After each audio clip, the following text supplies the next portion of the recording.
Okay, so we're up to what? I think it's method 2 or exercise 2 for our kind of morning mindfulness exercise routine. Now, the one we covered previously was the quote book, and this one, or quotes the significance, this one today, what we're going to cover is our conscientious, or no, not conscientious, consciousness book. So, similar kind of story. What we're going to need is pretty much just a pen and a piece of A4 exercise paper, or, exercise book.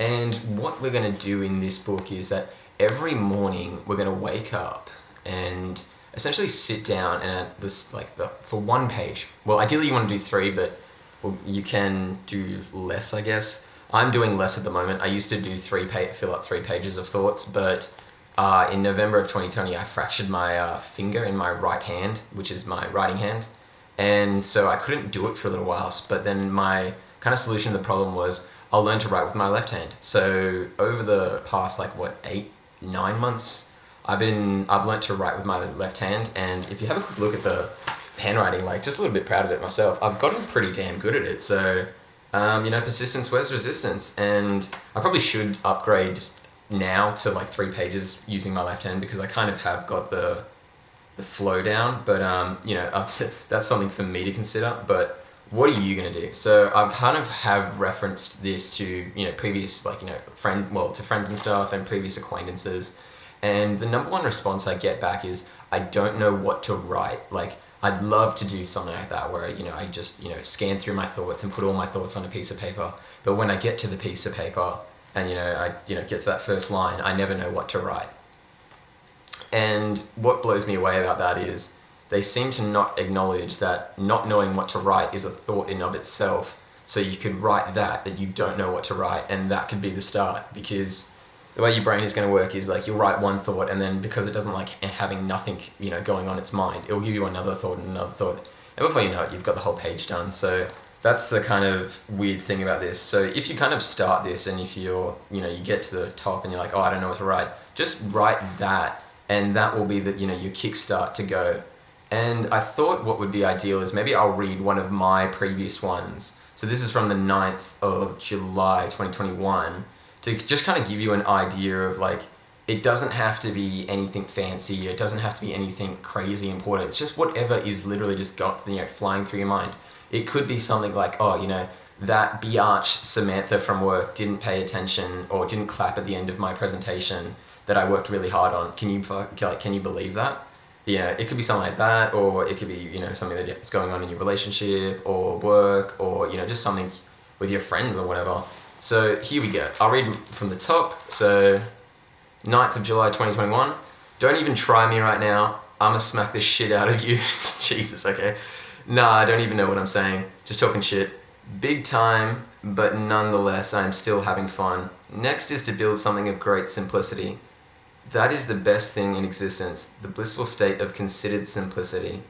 One must speak as in a way that can be understood. That is how you be loved by other people, if he talks and they understand. What needs more refinement is my attitude. I'm not saying that my current one doesn't serve well, but it could always be better. For now I will accept what is already there. Man, oh man, I am so thankful for the life that I have been given and all its good graces. I wonder where it will all lead to. I guess I will just have to find out in time what it is. C'est passionnant, which is it's exciting in French. Don't know why. Well, yeah, great. I am a bunch of behaviors that the watcher of my mind permits to occur. To rule one's own mind, to bend it to your own will, is a delicious thing indeed. That bacon and egg bun sure was good this morning. I have to pay to get my car fixed, which is something I have to handle today. Apparently my car's brake pads are entirely worn out. My tires need changing as well, and on top of that my brake light needs a globe replacement. A very expensive $1,400 cost, but at the end of the day it will keep me and others safe, so it is worth it. So that's just a basic rundown, but you can kind of see how you just go from point to point to point, and it almost doesn't seem to make sense at some points because your brain just all of a sudden switches from one to the other. At one point I'm talking about my behaviors, and then it's right into, oh yeah, that bacon and egg bun I had earlier that morning was so good, because your mind just runs around like that sometimes. And so that's what this whole practice is about doing, is like capturing that run around and, you know, those ruminating thoughts and getting them down on paper, because there's something about getting it down on paper where it kind of solidifies it in your mind, and your mind no longer needs to think about it because it's already addressed it on this piece of paper here. So that's why I think this is something you should kind of look into, and alongside the quotes of significance, to add it into your morning routine to kind of get you to that point where, you know, you've got a clear mind, and if you add on the quotes of significance, you're going to be driven and inspired, and you're going to be in the right mindset to kind of push forward with your day and kind of get done what needs to get done. So yeah, you know, like and subscribe. As I keep saying every time, if you've got any questions or concerns, you know, definitely drop them in the comments below, because I'll love to hear what you guys have to say. And just stay tuned for the third part of this whole morning routine series. Thanks so much.